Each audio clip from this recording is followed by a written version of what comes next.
basic parts of the heart. So we're just going to name some basic anatomy as it relates to some of the things we're going to see in medical terminology. Certainly we can get into some more details, and there's a lot that you can learn about the heart, but first you need to learn the basic parts and the basic components. Here is a nice diagram of the heart, and since Unit 1 of our series, you have seen the root term for the heart, which is cardio. So if you did not remember that, either go back and watch that or pull the current word list for Unit 10, and cardio refers to the heart. So we're going to take a much deeper look at this one. Remember that when we label diagrams, this is the right side and this is the left side. I know it might seem again like it's a bit opposite, but if you recall, what we're doing is we're looking straight at a patient when we label things. And so your right side is the patient's left, your left side is the patient's right. And so we are labeling it as the patient's right and the patient's left. So the first thing we need to do is to just really organize ourselves to make sure we understand that the right and left is a little bit opposite from what we're used to.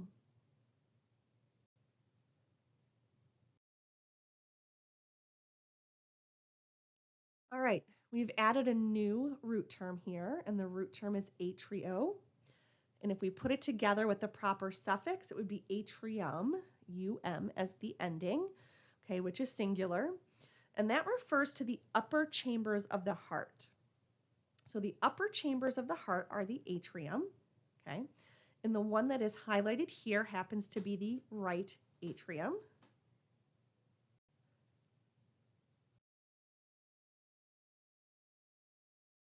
This one here happens to be the left atrium. So again, just remember that difference between the right and the left when you're labeling a diagram.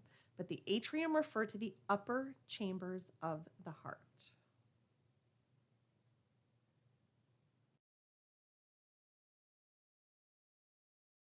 Next, we have some lower chambers of the heart. And you see the root term here, ventriculo. Ventriculo. So the ventricles, or ventriculo is the root term if we combine it with a different suffix, refer to the two lower chambers of the heart. And the one that is highlighted here is the right ventricle.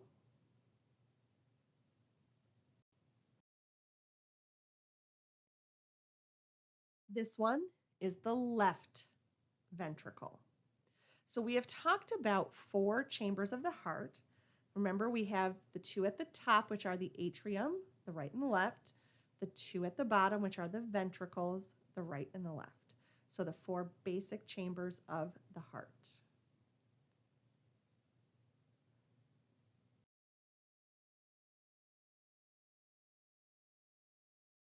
Right down the middle, and this one is showing the portion between the right and the left ventricles, is this little muscular division wall. So there's a physical divider. There is one between the 2 atrium as well. It's just tucked behind the blood vessels we're going to talk about. But those dividers between the right and the left, so there's a physical separator of a muscle, is known as the septum, right? Septo refers to being a divider.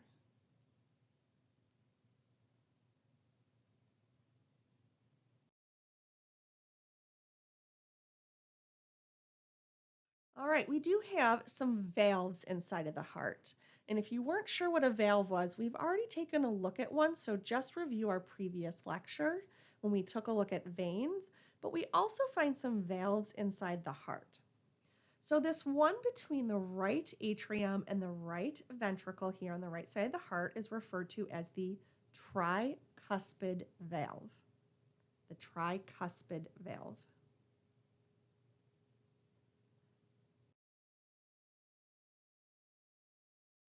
This one over here, more on the left side of the heart, is referred to as the bicuspid valve.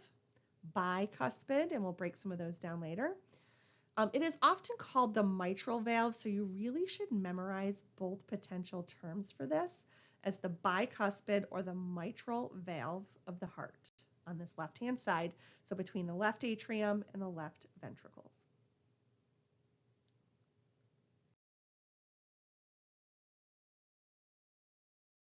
Okay, this one that's a little bit more off the right side, but it's tucked up and underneath, is called the pulmonary valve.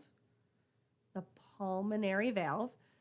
It does lead out to the pulmonary trunk or the pulmonary artery, as you'll see in a little bit, but it is referred to as the pulmonary valve.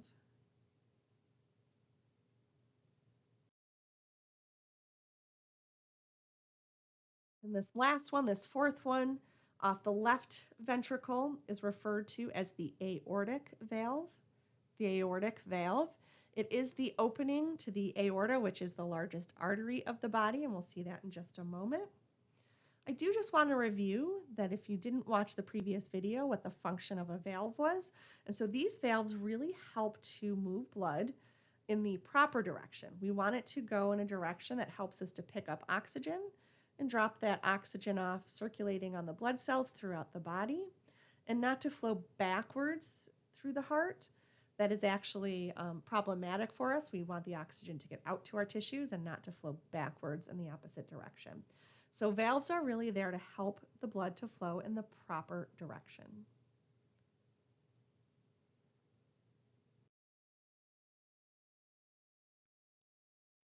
Next, let's start to look at some of the blood vessels that are really large around the heart. So this one here is the superior vena cava. It does come in to that right atrium.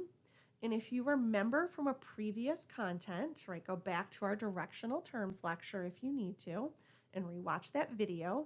But superior means to be above or on top of. So the superior vena cava, right, it's the top vein coming into the right atrium.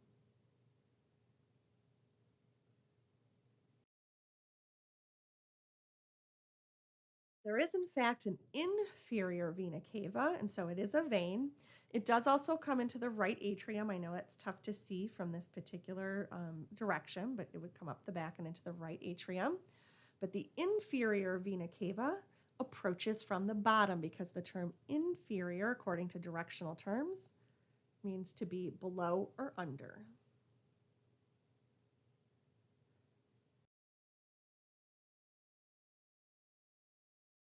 All right, next up is the pulmonary trunk. And the pulmonary trunk looks a little bit like a T. It is shown in blue here, and it kind of comes straight up and then tees out, right, to each side. The pulmonary trunk, when it splits, turns into the pulmonary arteries, okay, as it moves out to the lungs.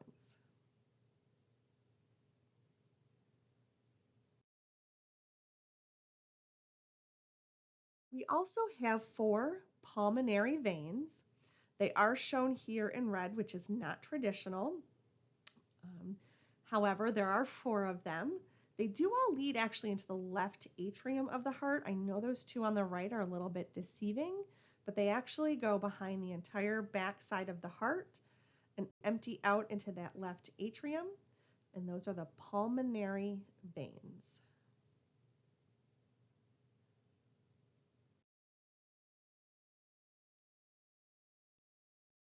Next, we have the aorta.